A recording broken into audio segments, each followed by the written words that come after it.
Growing up, I used to think sadness was all there is to depression, but now I know better. So if you know anyone who exhibits more than 5 to 7 of these symptoms, chances are they're probably depressed. But don't take my word for it. Go see a doctor, okay? Get a professional opinion. Now, here's something to note. Each of these symptoms I'm about to mention are random things that could happen to literally anyone, okay? Every normal human being goes through them. But to go through all of them at the same time, that's what sums up depression. So the first one is extreme mood swings, be it high or low. You see someone who's always excessively happy and very, very down all of a sudden. You might want to look into that. Extreme fears, anxiety, worries, and guilt. People like this have suffered from trauma. They blame themselves a lot for a lot that is happening around them. They are always worried over little or nothing. They fear, they're afraid of every and anything. Yep.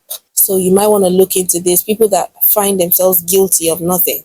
Confused thinking or reduced ability to concentrate. People like this are often confused. They don't have their lives in order at all. They're always in space, in their thoughts, lost in their own minds. They don't even know what's going on around them. Literally, life is like a blur.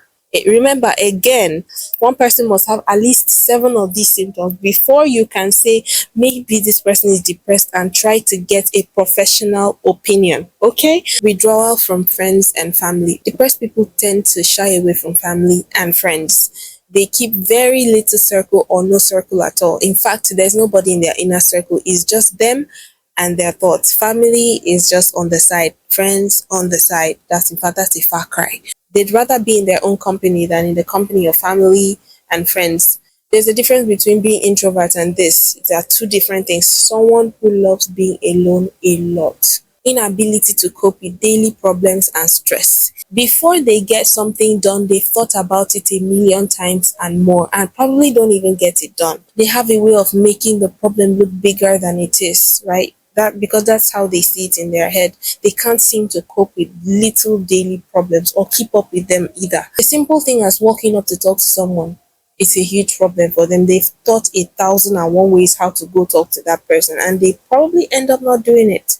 So this is also a symptom, could be a symptom of depression. It could also be a normal thing for an introvert. Okay, that's why I'm saying again, make sure that they have at least 5 to 7 of these symptoms before you can even decide to say maybe that person is onto something. Okay.